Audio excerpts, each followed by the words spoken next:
The persistent patter of rain against her windowpane was the first thing Lily registered. It wasn't a gentle drizzle, but a determined, drumming insistence that mirrored the ache in her chest. She blinked, the gray light filtering through the grimy glass, doing little to dispel the gloom in her small bedroom. Another day, another shroud of melancholy. She pushed herself up, the worn springs of her mattress groaning in protest. Her gaze swept across the room, a familiar landscape of neglect. Unopened bills lay scattered like fallen leaves on her bedside table, a testament to her avoidance. A half-eaten bowl of cold cereal sat beside a stack of art supplies, pristine canvases still wrapped in plastic, tubes of vibrant oil paints gathering dust, a set of charcoal pencils still in their original tin.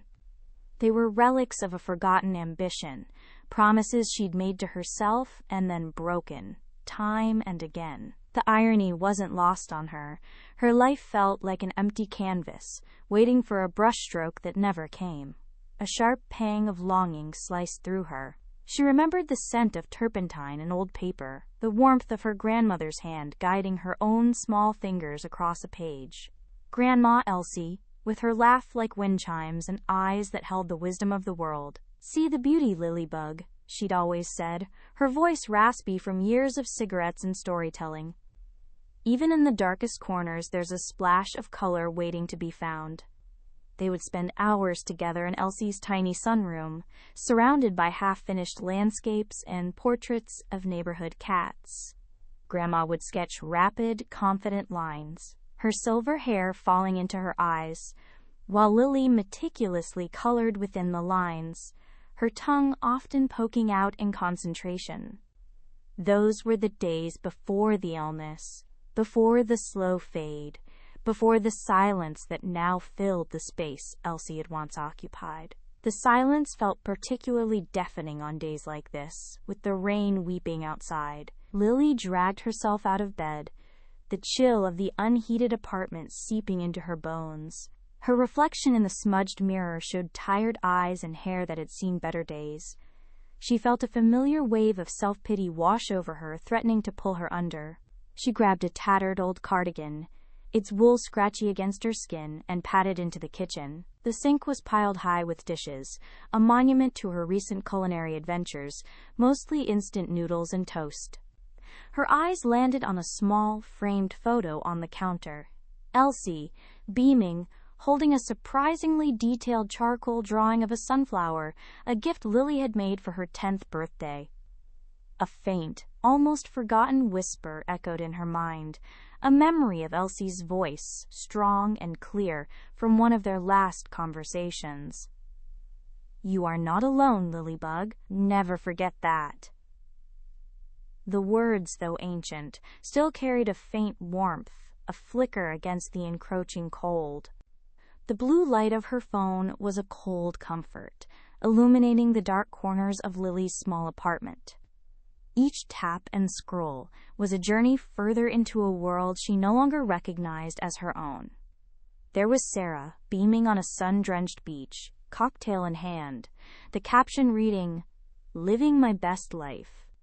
A pang of something sharp, akin to envy but laced with a deeper sorrow, twisted in Lily's gut. Then Mark, celebrating a promotion with a group of laughing colleagues, a picture of camaraderie and success that felt a universe away. Even Emily, whose life had always seemed as chaotic as Lily's own, posted a snapshot of a meticulously organized apartment, captioned, "Finally got my life together." Lily's gaze drifted from the screen to the stack of unpaid bills on her coffee table, then to the half-eaten instant noodles she'd barely managed to choke down. A single tear, hot and heavy, tracked a path down her cheek. It wasn't just the financial struggle, though that was a constant, suffocating weight. It was the crushing isolation, the feeling that everyone else was effortlessly navigating a clear, well-lit path, while she stumbled in perpetual twilight. Every smile, every triumphant caption, every picture of effortless joy felt like a silent accusation, highlighting the gaping chasm between her reality and their curated perfection. She felt utterly adrift, a solitary boat on a boundless churning sea. The walls of her apartment, usually a haven, now seemed to press in, mirroring the constriction in her chest. The silence, once a welcome reprieve from the day's demands, now amplified the insistent whispers of her own inadequacy. She closed her eyes, the vivid images of her friends, seemingly flawless lives burned behind her eyelids. The lump in her throat grew, a physical manifestation of all the unspoken burdens she carried. A ragged breath escaped her lips. "I just wish someone understood how hard it is," she whispered, the words barely audible in the stillness. The sound of her own voice, small and vulnerable, only underscored her profound loneliness. She longed for a hand to hold, a quiet nod of recognition, a simple acknowledgement that her struggle was seen, that she wasn't invisible in her pain. The wish hung in the air, a fragile prayer cast into the indifferent darkness. The attic air, thick with the scent of aged paper and forgotten lavender, pressed in on Lily. Dust motes danced in the lone shaft of sunlight, piercing a grimy window, illuminating the task ahead. Grandma Alara's life, neatly categorized and boxed, awaited her. Lily sighed, pushing a stray curl from her face. Each item felt like a tiny gravestone, marking a memory she could only dimly recall. She knelt beside a sturdy cedar chest, its lid groaning open to reveal a jumble of textiles and faded photographs. Beneath a stack of embroidered doilies, she found a small, unassuming cardboard box, its edges softened by time. Inside, nestled amongst dried rose petals and yellowed lace, was a book. It wasn't a novel, or even one of Grandma's beloved poetry collections. This was different. Lily carefully lifted the object. It was a Bible, its leather cover cracked and supple, worn smooth in places by countless hands. The gold lettering on its spine, though tarnished, still proclaimed, "Holy Bible." She traced the familiar indentation of the cross etched into the front. This wasn't just a Bible. This was Grandma's Bible. The one she'd carried to church every Sunday, the one that sat on her nightstand, its pages often open. A wave of nostalgia, sharp and bittersweet, washed over Lily. She remembered her grandmother's gentle voice, reading passages aloud, her finger tracing the words. Lily ran her thumb over the worn edges, and as she did, a small, folded piece of paper slipped from between the brittle pages of Isaiah. It fluttered to the dusty floor like a dry leaf. Her heart gave a strange lurch. She recognized the delicate, looping script immediately, Grandma Ilara's handwriting. Her hands trembled slightly as she picked it up. Unfolding the fragile paper, she saw only a few words, hastily scrawled. "My dearest Lily, when you need me most, remember this." Isaiah chapter 41, verse 10, "I am with you."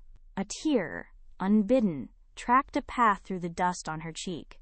The cryptic message hung in the air, a whisper from the past, promising something more than simple comfort. It felt like a direct connection, a lifeline thrown across time. The crisp edges of the folded paper felt cool against Lily's trembling fingers.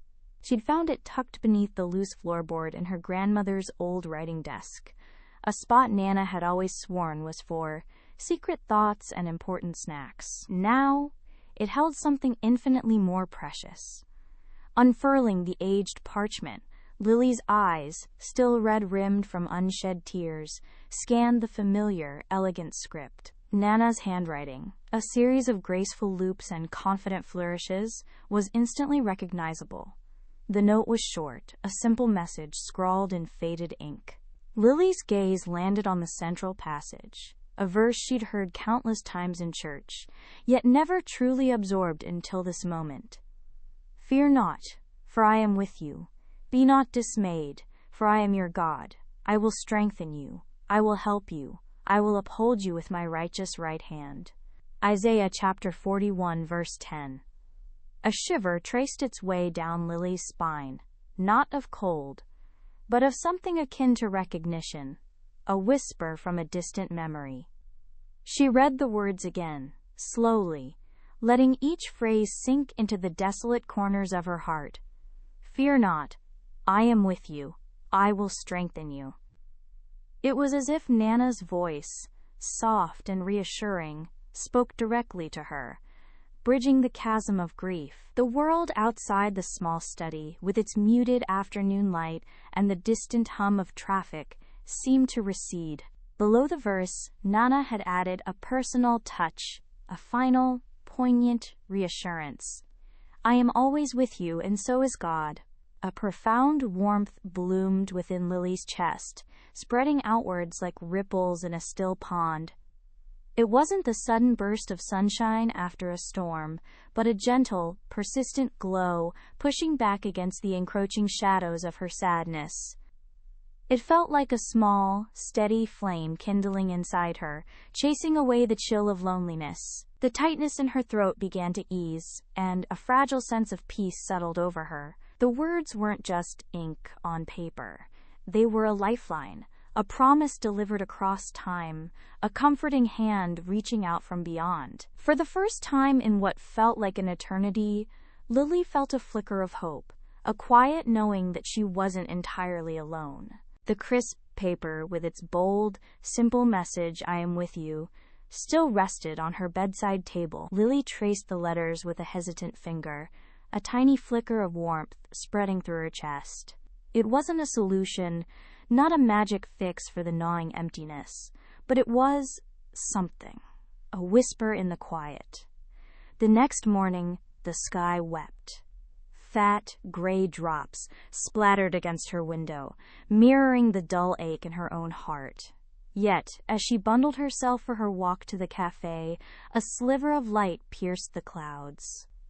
By the time she reached the corner, a perfect, vibrant arc of color stretched across the heavens.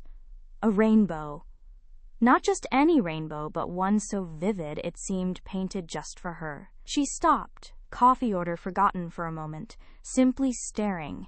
It felt like a secret wink from the universe, a silent acknowledgement of that note. At the cafe, the usual clatter of mugs and murmured conversations felt less oppressive today. As she waited for her latte, an elderly woman in a floral scarf, perched precariously on a stool, dropped her cane. Lily instinctively reached for it, her hand brushing the woman's gnarled fingers. "Oh, bless you, dear," the woman rasped, her eyes twinkling with genuine gratitude. "Such a kind soul." Lily felt a blush creep up her neck, but it was a warm blush, not one born of embarrassment. The woman's simple words, spoken with such sincerity, settled in her like a small, unexpected gift. She smiled, a genuine, unforced curve of her lips she hadn't felt in weeks. Later, Chloe swiped a fry from Lily's plate during their lunch break. "You're different today," Chloe observed, eyeing her over a mouthful of potato. "Less like a wilting daisy, more like a slightly damp but still resilient daisy," Lily chuckled, shaking her head. "Just little things, I guess, little glimmers." She didn't elaborate, not wanting to share the intimacy of the note, or the rainbow, or the old woman's kind words. Not yet, but the glimmers were there, small but persistent, like tiny fireflies in the deepening twilight. And for the first time in a long time, Lily felt a whisper of hope, not just for the future, but for the present moment. A delicate hum, a forgotten melody, began to unfurl within Lily. The words, "I am with you," resonated, not as an ultimatum, but as a tender embrace. This warmth permeated her very being, dissolving the icy grip of fear that had stifled her creative spirit. That afternoon, motes of dust danced in the sunbeams that pierced her studio window as Lily retrieved her old sketchbook. The familiar weight of its worn cover was a comfort, like rediscovering a lost confidant.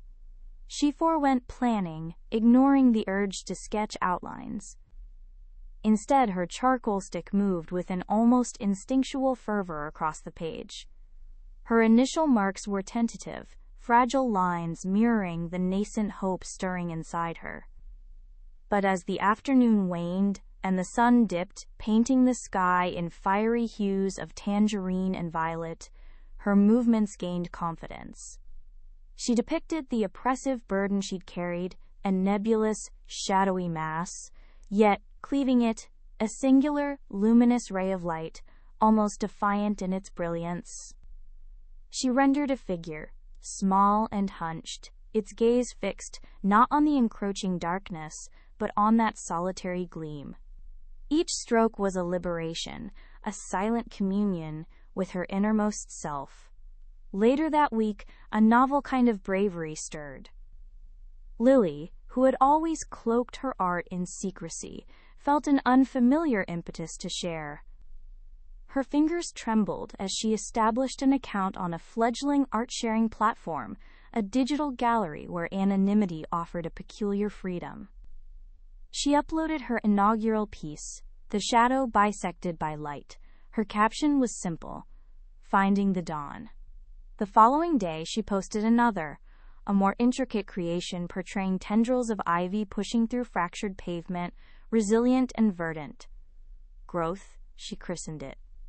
Her art transcended mere aesthetics. It was a visual chronicle of her internal landscape, an unvarnished testament to her journey from despair to a burgeoning, if still fragile, sense of peace. Each drawing served as a chapter in her unspoken narrative, reaffirming the conviction that even within the deepest gloom, light always found a way. The trickling likes and comments were few, yet each felt like a whispered validation, a gentle impetus forward. Lily, for the first time in a long while, felt truly recognized, not just by herself, but by a world she was gradually, courageously re-engaging with. The art wasn't confined to paper. It pulsed within her heart, beating with a new, vibrant rhythm. The soft monitor glow limned Mr. Henderson's spectacles as he navigated a niche art forum. His gallery, The Quiet Canvas, thrived on unearthing the overlooked, the truly original. Usually this meant a meticulous sift through digital haystacks. Today, however, a vibrant yet profoundly gentle image seized his attention. A charcoal drawing titled Whispers of Dawn depicted a lone figure silhouetted against a nascent sun. Rendered with such exquisite detail, the paper itself seemed to hum with latent energy. He clicked. A cascade of images followed, a cityscape weeping in a sudden downpour, each raindrop a miniature prism, a child's outstretched hand reaching for a dandelion, the wishes almost palpable, a portrait of an elderly woman, her eyes reservoirs of untold stories. The artist, he noted, was simply Lily_art, ZT. An emotional depth infused her work, a raw vulnerability resonating with quiet intensity. This wasn't mere technical proficiency. It was empathy poured onto paper. He spent the next hour immersed, a rare smile crinkling his lips. This was precisely the caliber of talent he sought, art that spoke directly to the soul, unburdened by affectation. He located her contact information, nested deep within her profile, a simple email address. With a steady hand, he composed a message, his usual formal tone softened by genuine admiration.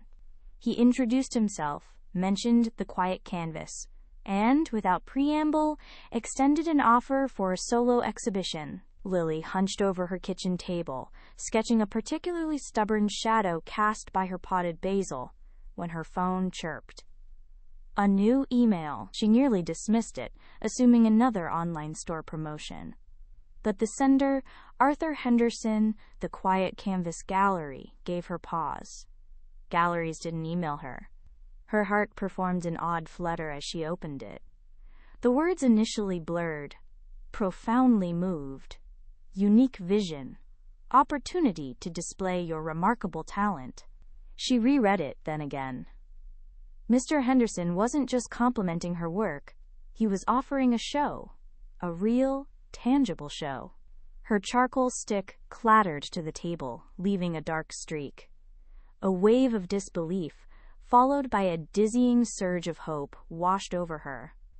It felt like a gentle hand reaching out, drawing her from the quiet solitude of her small apartment into a world she'd only dared to dream of. The message from God, "I am with you," had often felt like a whisper in the wind. Now, it manifested as a tangible, unexpected embrace. The soft murmur of appreciative voices filled the gallery, a soothing counterpoint to the thrumming in Lily's ears. She stood before her centerpiece, a triptych of canvases depicting the journey from shadow to light, from the tangled thicket of doubt to the soaring flight of understanding. The central panel, a vibrant explosion of sapphire and gold, pulsed with an energy she hadn't known she possessed until recently. A faint scent of turpentine still clung to the air, mingling with the sophisticated perfume of the attendees. Her gaze drifted over the brushstrokes, each one a whisper of her struggles, her moments of despair, and then the resolute decision to embrace the path laid before her. She remembered the early days, the gnawing insecurity that had threatened to suffocate her talent. Her grandmother's voice, a gentle echo, surfaced. "You are never truly alone, child. Look for the signs. They are there, always." It wasn't a platitude. It was a promise, one that had been fulfilled in the most unexpected ways. The words, "I am with you," like a divine whisper, had guided her trembling hand, turning fear into focus, doubt into determination. A hand rested lightly on her shoulder, and Lily turned to see Mr. Henderson, his eyes crinkling at the corners. "Remarkable, Lily. Truly remarkable. Your spirit shines through every piece." "Thank you, Mr. Henderson," she replied, a genuine warmth spreading through her. "It means a lot coming from you." He nodded, his gaze sweeping across the collection. "There's a power here, a quiet strength. It's a message many need to hear." Chloe, ever the pragmatist, materialized beside them, a half-empty glass of champagne in her hand. "Well, look at you, Miss Artist Extraordinaire. Who knew all that brooding would turn into this?" She gestured vaguely at the art, a flicker of something akin to admiration in her usually jaded eyes. "Seriously, though, it's good, Lil. Really good." Lily just smiled, a small, knowing upturn of her lips. She no longer bristled at Chloe's bluntness. She understood the undercurrent of concern beneath the sarcasm. She glanced back at her paintings. The shadows were still there, integral to the light, but they no longer dominated. She wasn't just standing in front of her art, she was standing with it, an extension of the resilience she had cultivated. The journey had been solitary in its making, but the destination, this moment, felt profoundly communal. She wasn't alone. The truth of that affirmation resonated deep within her, a quiet, powerful anthem. She had found her strength, not in isolation, but in the unwavering belief that she was guided, cherished, and had a purpose to fulfill.